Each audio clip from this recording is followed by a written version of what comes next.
Sama-sama firman Tuhan. Silakan Pak Ferdilio. Baik, terima kasih. Selamat pagi, Bapak Ibu semua. Ya, hari ini saya akan menyampaikan firman sambungan dari yang lalu, ya, dengan judul Approval Addiction, bagian yang kedua. Ya, buat Bapak-Bapak, Bapak Ibu yang ikuti equipping yang lalu dari saya membahas salah satu problem orang-orang yang udah dalam Tuhan, anak-anak Tuhan, murid Kristus, adalah kita masih terikat dengan ingin diakui oleh orang lain.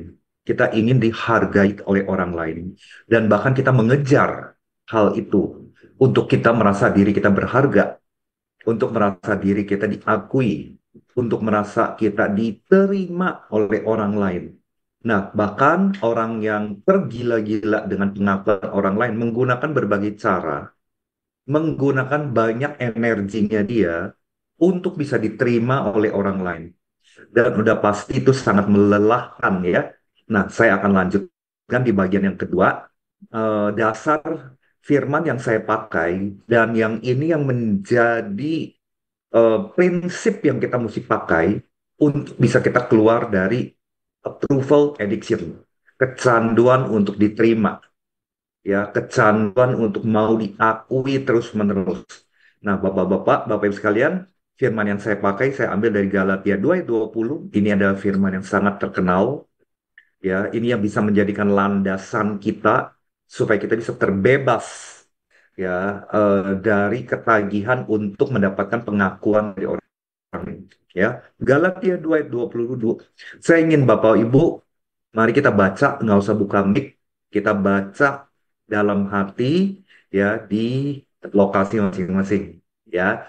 Saya akan memimpin, kita baca secara teraturnya. Satu, dua, tiga. Namun aku hidup, tetapi bukan lagi aku sendiri yang hidup, melainkan Kristus yang hidup di dalam aku. Dan hidupku yang kuhidupi sekarang di dalam daging adalah hidup oleh iman dalam anak Allah yang telah mengasihi aku dan menyerahkan dirinya untuk aku. Saya berikan waktu 30 detik, Bapak Ibu, baca dalam hati, sedikit direnungkan, dikunyah firman ini. Ya, masing-masing 30 detik.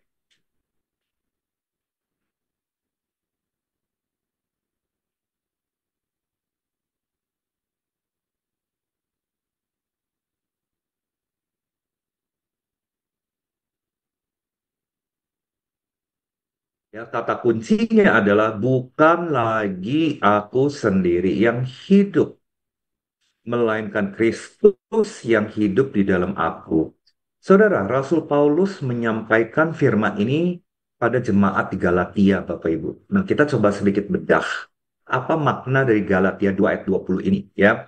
Dimulai dari kata, namun aku hidup, tapi bukan lagi aku sendiri yang hidup.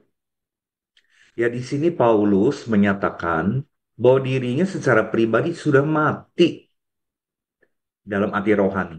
Udah mati.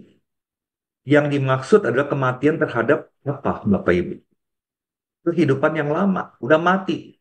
Kita jadi murid Kristus ya Bapak Ibu, apalagi kita jadi orang Kristen ya. Kita rajin ke gereja, kita rajin ke persekutuan. Ini kita udah sering dengar. Ya, yang lama sudah berlalu, yang baru sudah datang. Kita udah mati. Tapi kok kenyataannya nggak mati-mati gitu kan? Nah, ini kita diingatkan kembali lewat firman pada pagi hari ini. Ya, bahwa kita tuh udah mati sebetulnya. Kita mati dalam kehidupan yang lama. Hidup yang lama tuh artinya apa? Hidup dalam dosa. Hidup di dalam keakuan, egonya kita. Hidup di dalam usaha pembenaran diri. Hidup di dalam mengejar keberhargaan.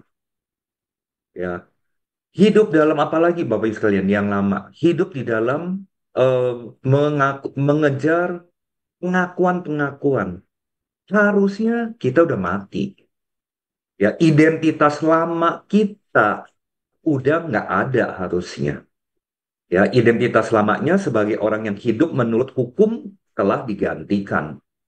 Nah, konsep ini menggambarkan bahwa kita ini sudah mengalami transformasi melalui iman kita kepada Kristus. Nah, saudara, ini yang kita perlu ingat setiap saat kalau kita masih termasuk kategori orang yang approval addiction. Ya, ini adalah esensinya. Jadi, dalamnya kita, jeroannya kita, insight-nya kita, itu udah mati. Ini yang penting, paradigma ini yang kita harus punya. Nah, kalimat yang selanjutnya, ya, melainkan Kristus yang hidup di dalam aku. Artinya apa? Yang menjadi pusat kehidupan Paulus, bukan lagi dirinya, tetapi Kristus. Kristus menjadi sumber kehidupan. Kristus menjadi sumber kekuatan, menjadi arah, menjadi tujuan hidup. Jadi kalau kita menghayati ayat ini, kita udah nggak sibuk dengan harga diri kita lagi. Karena harga diri kita udah harga mati, Bapak Ibu, yaitu berharga. Udah selesai, udah final, udah nggak usah nyari-nyari. Tetapi nggak semudah itu pikiran bawah sadar kita nih selalu mengeluarin memori-memori masa lalu. Makanya kita perlu aktif, Bapak Ibu, ketika memori masa lalu tentang keberhargaan diri muncul.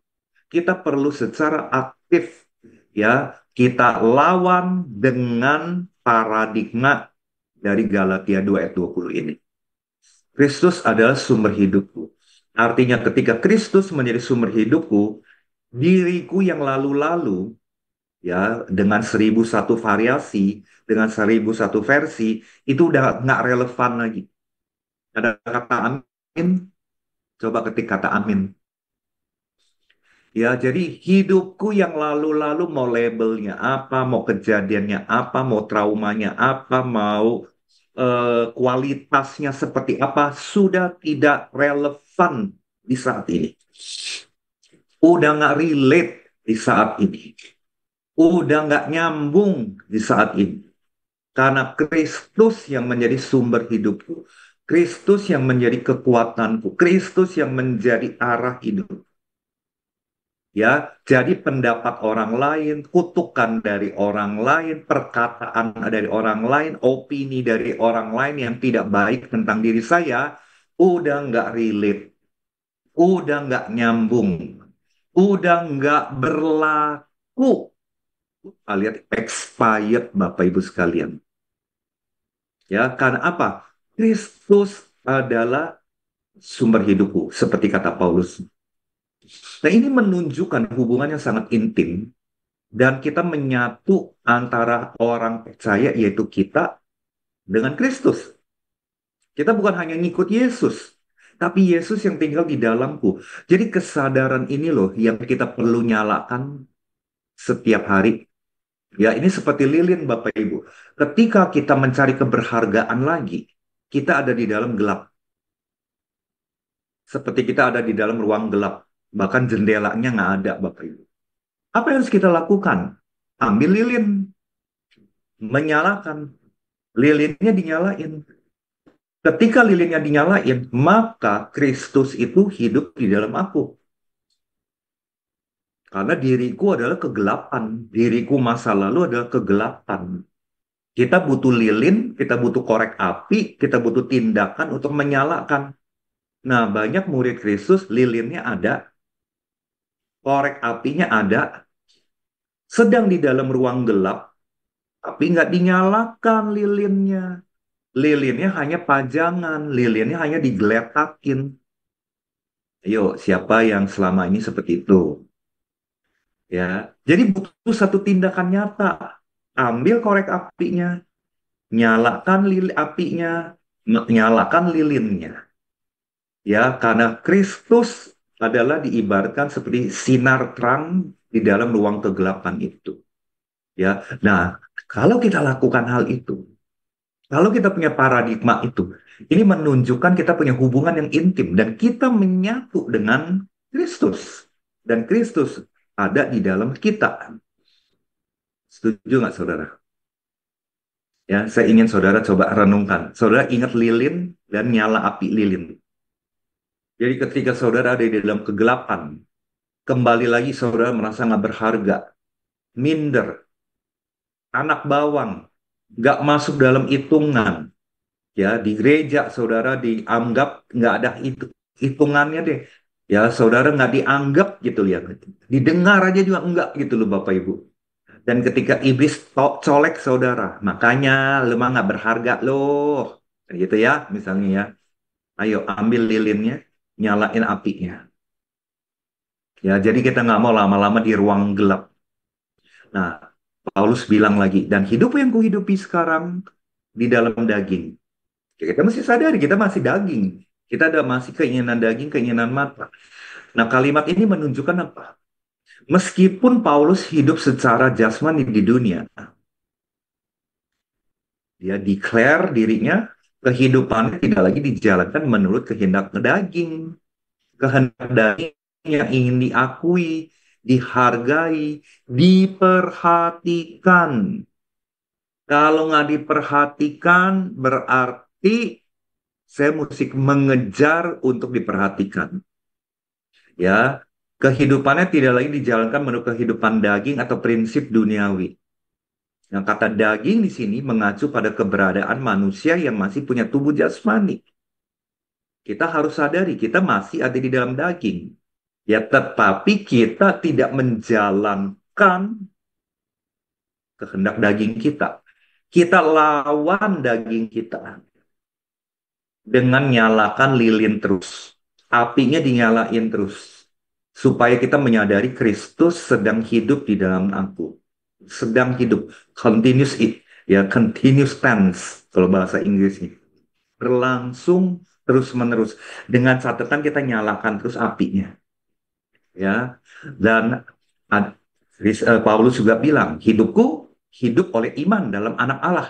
Jadi kehidupan Paulus sekarang bergantung sepenuhnya pada iman kepada Kristus. Wah, ini keren ya, Bapak Ibu. Tapi dalam pelaksanaan kita seringkali lupa. Karena kita diseret terus dari masa lalu. Hidup bukan berdasarkan hukum Taurat lagi. Bukan dari segala upaya-upaya kita lagi. Bukan dengan segala perbuatan baik menarik perhatian orang lain. Tetapi berdasarkan iman atas dasar kasih dan karya penyalipan Kristus dalam hidup kita. Wow, saudara, kalau kita ini renungkan ya, Bapak Ibu, ayat ini ya, Bapak Ibu. Ini kita rema, kita akan mudah sekali lepas dari approval addiction. Ya, jadi ketika ada orang yang punya opini negatif tentang saudara, saudara akan lebih mudah mengatakan, I don't care. IDC, Bapak Ibu, I don't care. Opini negatif ya. Tapi kalau itu adalah masukan, kritikan yang membangun, feedback yang membangun saudara, itu saudara perlu perhatiin. Tapi kalau opini negatif yang meruntuhkan motivasi semangat saudara, saudara abaikan. Ini yang dimaksud. Hidupku bukan karena usaha, bukan upaya, bukan mengejar diperhatikan. Nah, iman di sini adalah kepercayaan yang aktif. Kita praktekkan Roma 12 ayat 2, menyerahkan hidup kita. Roma 12 ayat 1. Dan kita berjalan selaras dengan kehendak Kristus. Ya, kita sadari tiap hari, tiap menit, tiap detik Yesus memegang tanganku dengan tangan kanannya. Tangan kanan itu spesial Bapak Ibu. Yesus memegang kita dengan tangan kanan. Ya. Nah, jadi saudara, ya kalimat yang terakhir dari Galatia 2. Yesus yang telah mengasihi aku dan menyerahkan dirinya untuk aku. Nah, ini penting banget. Bagian ini memperlihatkan motivasi utama dari iman Paulus. Saya ulangi ya. Kalimat ini memperlihatkan motivasi utama dari iman Paulus.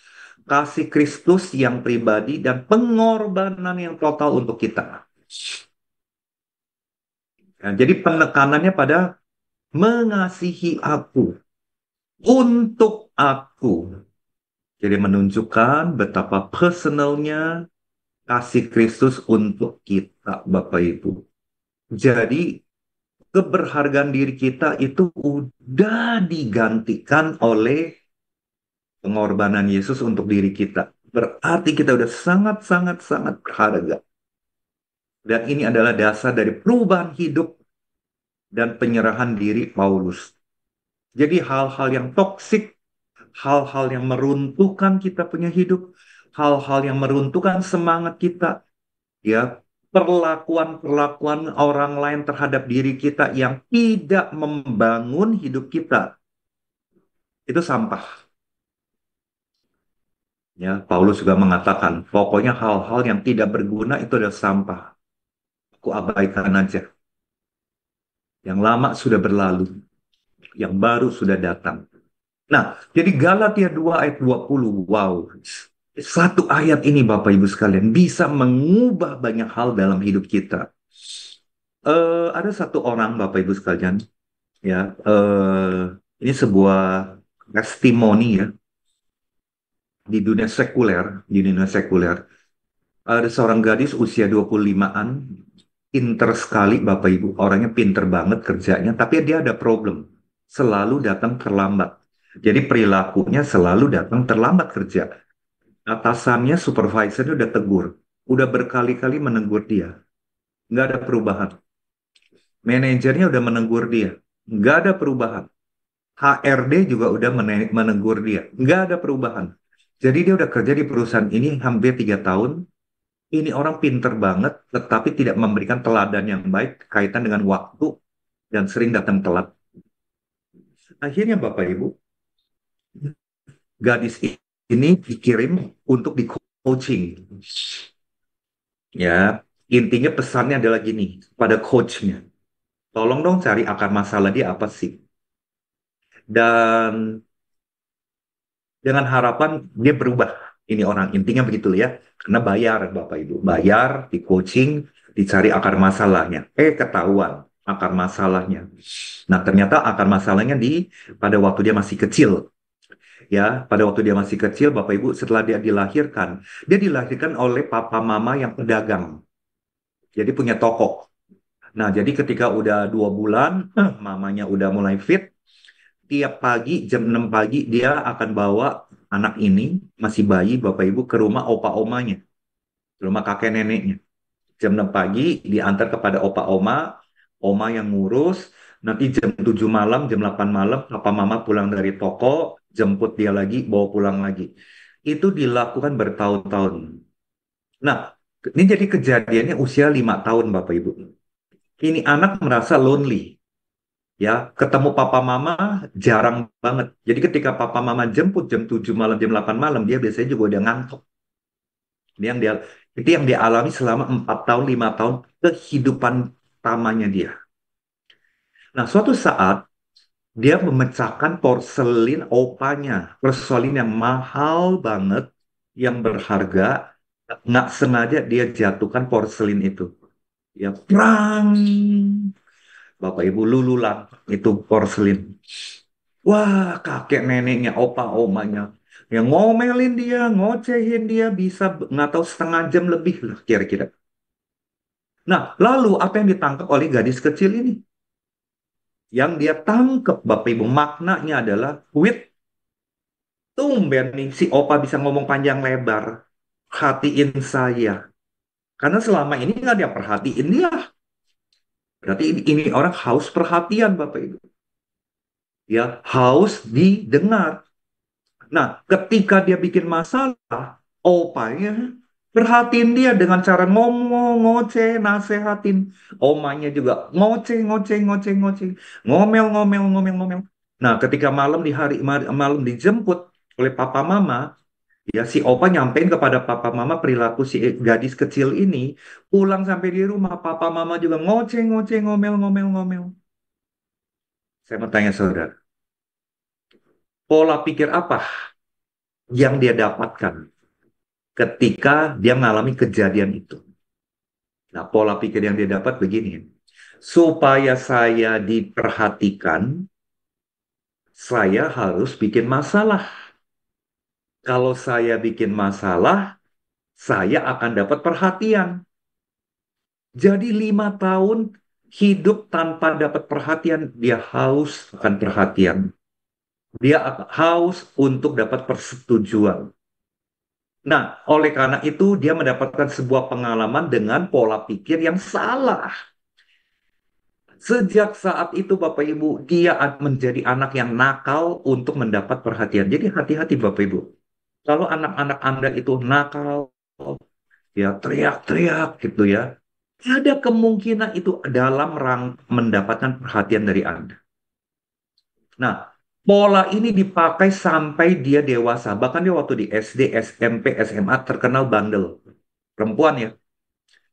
Dan dia baru ngegong, baru dia sadari, ya ketika dia di coaching, digali Bapak Ibu akar masalahnya, dia baru bisa ambil kesimpulan. Dia ngomong begini, waduh Pak, aku baru ngerti loh. Ketika aku datang terlambat, aku ditegur oleh supervisor, manajer, oleh HRD. Aku kok nggak merasakan kenikmatan ya. Aku merasakan nikmat gitu loh. Ada perhatian. Jadi aku menerjemahkan teguran itu bukan penghakiman, tapi teguran itu adalah berarti saya diperhatikan. Makanya aku datang sengaja telat. Aneh nggak Bapak Ibu? Ya ini salah satu contoh case yang aneh. Intinya adalah ini anak, ini gadis, ini wanita, ini kena approval addiction. Dia sengaja mencari perhatian dengan cara yang tidak baik. Bikin ulah. Nah, saudara, jadi orang yang approval addiction, saya sedikit review ya di bagian yang pertama, adalah orang yang sulit berkata tidak. Ketika dilakukan sesuatu, sebetulnya hati nuraninya nggak setuju, susah banget mengatakan tidak. Susah nolak. Ya, pokoknya yes, padahal nggak setuju. Yang kedua, takut ditolak, takut tidak disukai. Ya, takut ditolak, takut tidak disukai. Supaya disukai, saya akan menggunakan berbagai upaya untuk diterima.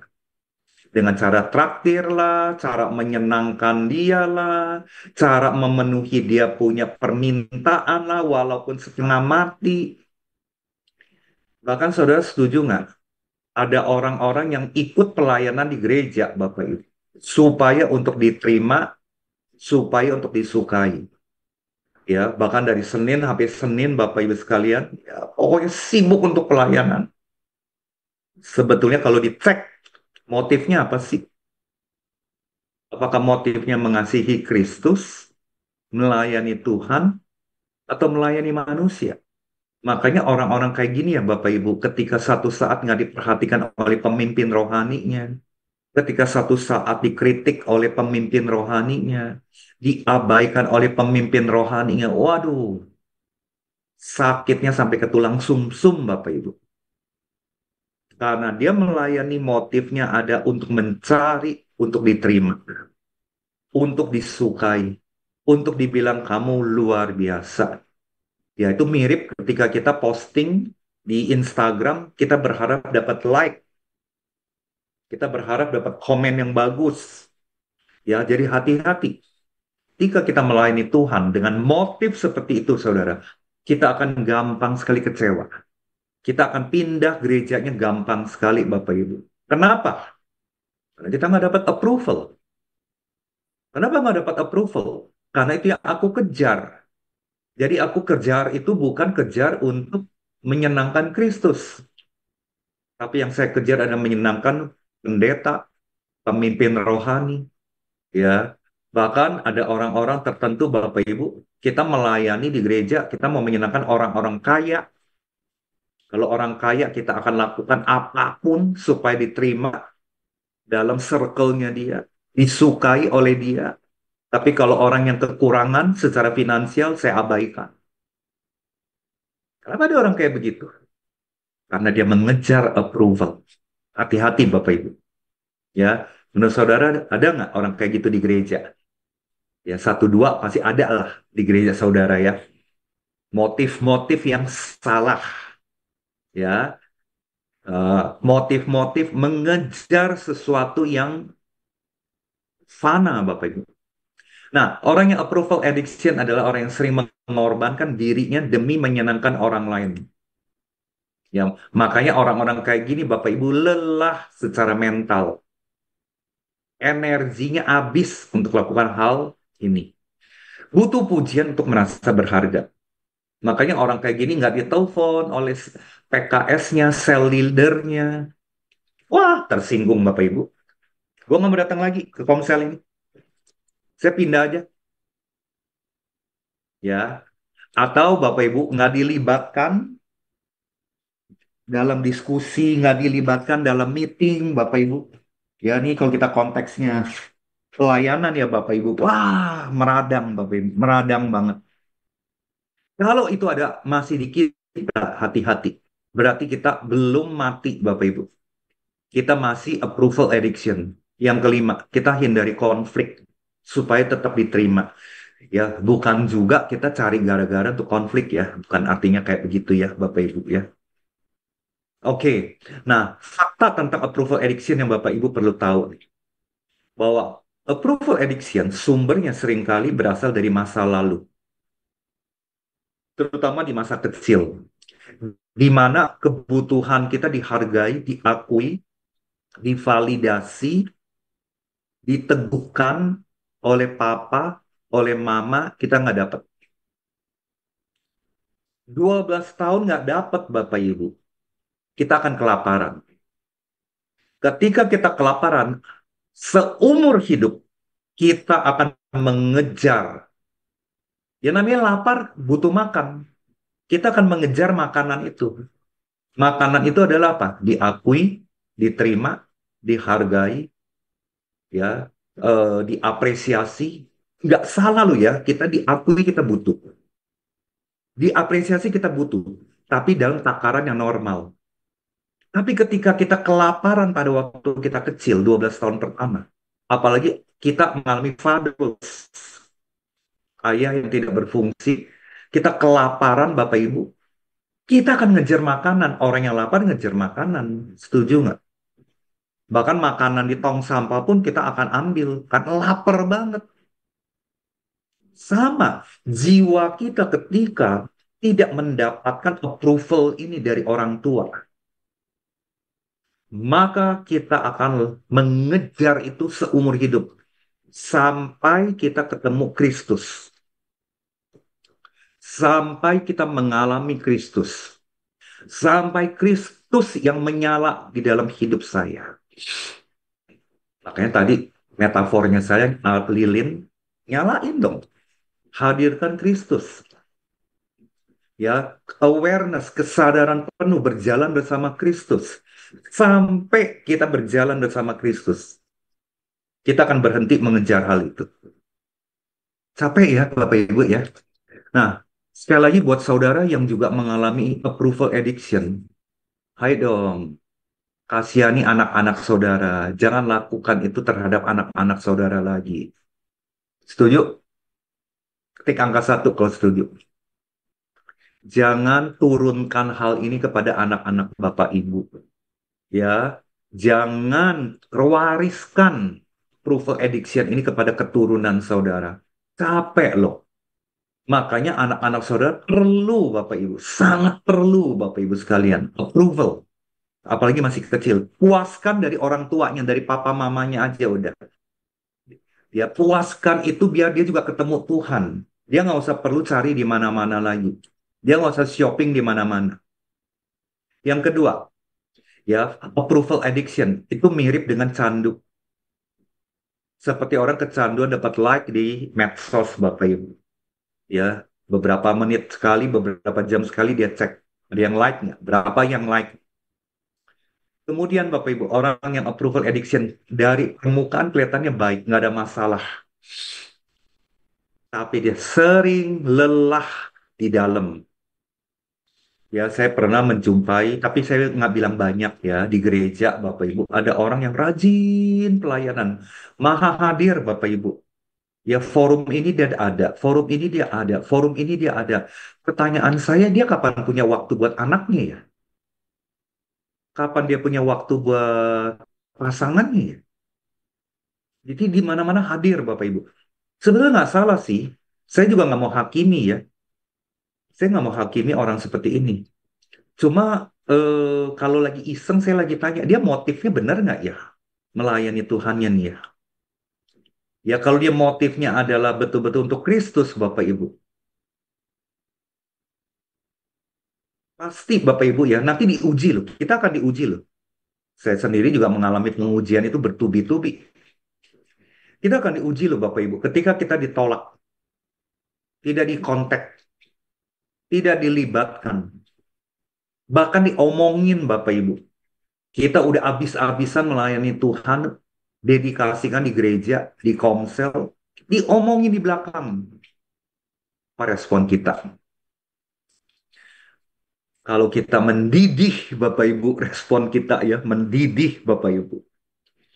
Nggak bisa tidur, bahkan berhari-hari.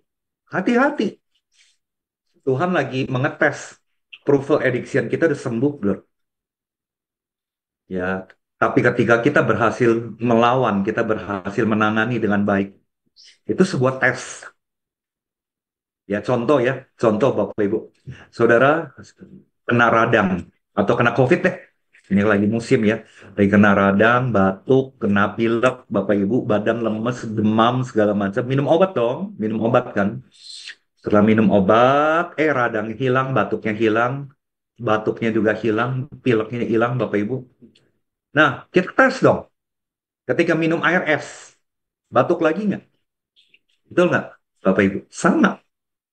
Lewat kejadian sehari-hari, Bapak Ibu. Tuhan nih sometimes izinkan. Menguji. Sembuh nggak ya? Ya orang sembuh nggak nih ya? Approval addiction-nya ya. Ya kalau nggak ditelepon, nggak dilibatkan, ada orang yang ngegosipin, dia masih meradang nggak ya? Kalau udah nggak meradang, lulus. Kalau masih meradang, remedial Bapak Ibu. Latihan lagi. Nah, fakta yang lain. Orang yang approval addiction ya, seringkali bilang iya, padahal dalam hatinya tidak. Jadi hidupnya pakai topeng ya. Nah, Yesus sendiri Bapak Ibu sekalian udah masih ngasih contoh. Dia tidak tergantung pada persetujuan manusia ya. Persetujuan manusia dalam arti ya sekali lagi ya approval addiction. Nah, Bapak Ibu waktu yang lalu saya memberikan contoh termometer dan termostat. Kalau kita tipenya termometer, kita bereaksi karena temperatur lingkungan sekitarnya. Jadi kalau lingkungan sekitarnya panas, temperaturnya naik. Kalau lingkungannya lagi hujan besar gitu ya, lagi sejuk, temperaturnya turun. Jadi temperatur keberhargaan diri kita naik turun tergantung lingkungan. Lingkungan itu ya orang-orang sekitar kita, Bapak Ibu. Harusnya kita termostat. Termostat kita yang mengatur suhu dalam lingkungan. Kita yang setting. Ya, tipe orang termometer, emosi dan harga dirinya naik turun. Tergantung persetujuan orang lain. Tapi tipe termostat, identitas yang berdasarkan kebenaran firman Tuhan. Gak peduli mau cuacanya seperti apa. Bapak Ibu, termometer atau termostat. Ada yang menilai ya. Termasuk juga apakah kita termasuk kategori timbangan rusak? Ya, bayangkan ya, timbangan yang di pasar yang rusak nih timbangannya. Anda taruh beban 10 kilo, angkanya kan berubah-ubah terus Bapak Ibu. Bisa 8 kilo, bisa 12 kilo, bisa 7 kilo, bisa 5 kilo. Saya minggu lalu timbang badan saya. Di satu timbangan tertentu, berat saya cuma 62 kilo. Tapi ketika saya ke tempat yang lain, Bapak Ibu, timbangannya 66 kilo. Ini mana yang benar ini? Yang mana yang rusak? Ya. Nah, orang yang approval addiction, kita menimbang harga diri kita dengan timbangan yang rusak.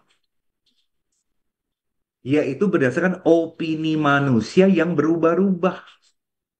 Saya ulangi ya, orang yang approval addiction seringkali mengukur, menimbang harga dirinya berdasarkan timbangan yang rusak. Yaitu opini manusia yang berubah-ubah. Ingatin kata-kata ini. Ya, tapi Tuhan memberikan kita timbangan yang akurat, Bapak Ibu. Ada kata amin? Tuhan memberikan kita timbangan yang tidak pernah berubah. Ada kata amin? Kasihnya yang kekal, pengorbanan Kristus dan identitas kita sebagai anak-anaknya yang sudah meneguhkan harga diri kita tetap sama.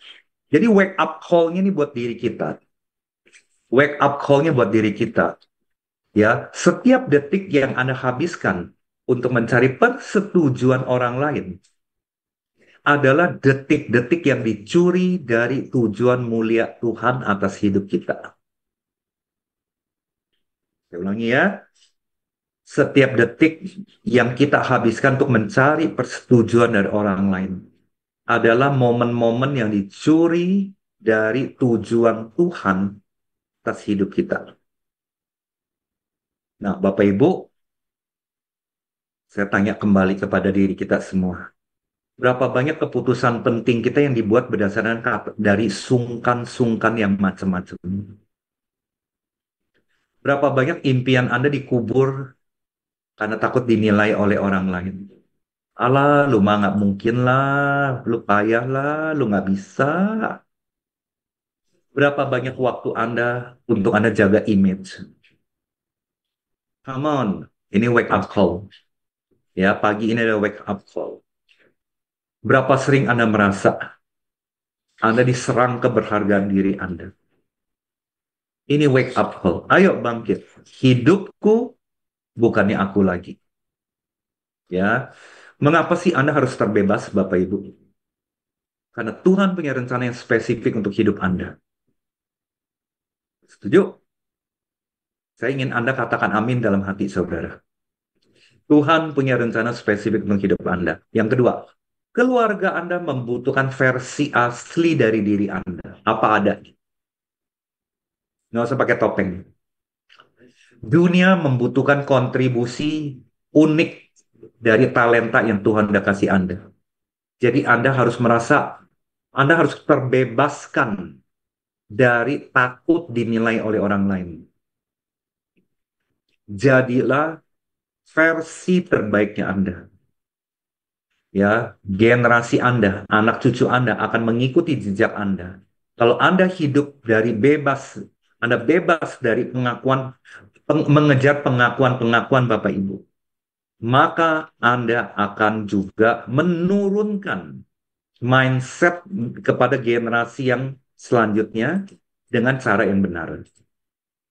Nah, Bapak Ibu, saya akan sharing secara singkat ya tips ya secara singkat Bapak Ibu sekalian bagaimana kita bisa terbebas dari hal ini. Kita perlu latihan apa sih sebetulnya? Ya, nah ada 3 tips ya. Yang pertama, fokus pada identitas di dalam Kristus, bukan penilaian manusia. I don't care kamu punya opini yang negatif tentang diri saya. I don't care, IDC. Yang penting adalah hidupku sudah bernilai, berharga. Ya, jadi fokusnya pada identitas di dalam Kristus. Yang kedua, latihan taatan kepada Tuhan ketimbang lebih pada menyenangkan manusia. Belajar berkata ya, belajar berkata tidak berdasarkan kehendak Tuhan. Bukan demi mendapatkan penerimaan dari orang lain.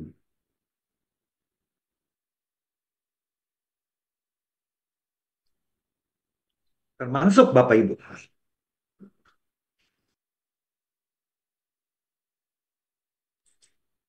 Termasuk motif Anda di dalam melayani Tuhan. Ya, saat ini ya. Motif Anda dalam melayani Tuhan itu apa? Motif Anda di dalam melayani Tuhan kalau Anda dalam mengasihi Tuhan, itu adalah motif yang paling benar. Tapi motif kita melayani Tuhan supaya kita dianggap hebat, diterima, indikatornya gampang kok, kita bisa melihat. Kita secara internal capek, capek hati, emosional, ya. Jadi kita perlu apa ya? murni berdasarkan hati kita ini berdasarkan apa kata Tuhan. Itu yang menjadi patokan, itu yang jadi cermin. Lepaskan topeng, Bapak Ibu. Tapi saya juga bukan berarti habis saudara dengar equipping ini, saudara lepas dari pelayanan ya. Bukan. Wah, si Freddy itu memberikan inspirasi tuh untuk gua nggak usah melayani deh. Karena gua melayani untuk diterima oleh orang lain.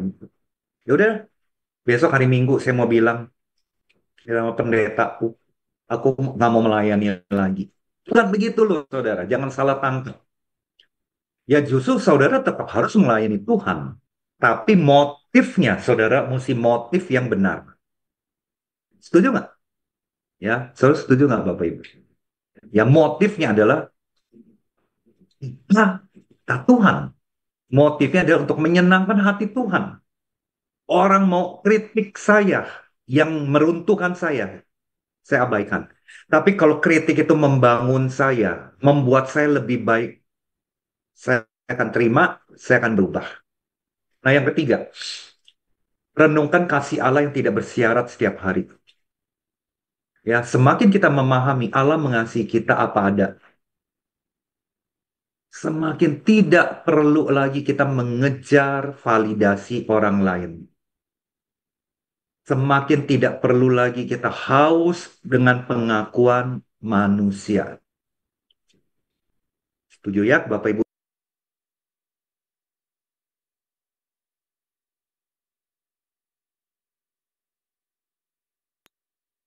Nah, jadi Bapak Ibu, saya ingin kembali setiap orang coba ya beberapa detik ke depan, saudara baca lagi ayat ini. Saya ingin saudara berdoa, setiap orang baca, berdoa, sekali lagi saudara tanya Roh Kudus, engkau lagi ajar aku apa? Atau mengingatkan aku apa? Engkau lagi menegur aku apa? Ya, oke, Bapak Ibu kita tenangkan diri 1-2 menit ke depan, saudara baca kembali ayat ini. Dan tanya Tuhan, Tuhan, engkau lagi melatih aku apa ya saat ini ya?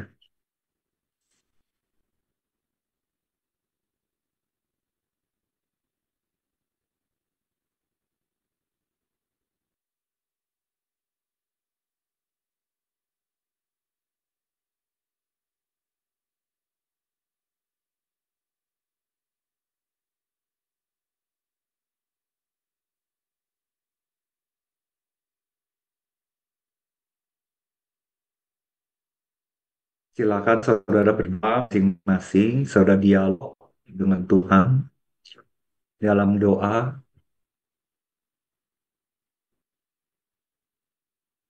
sambil saudara deklarasikan hidupku bukan aku lagi,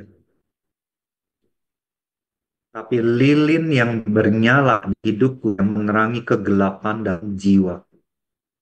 Itu yang hidup, yaitu Kristus.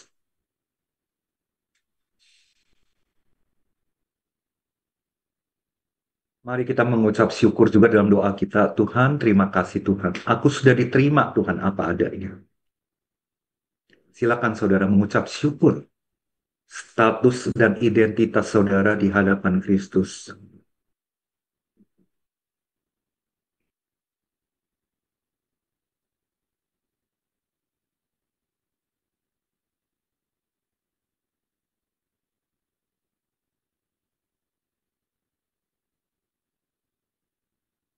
Oke, di dalam nama Tuhan Yesus, inilah doa-doa kami Tuhan.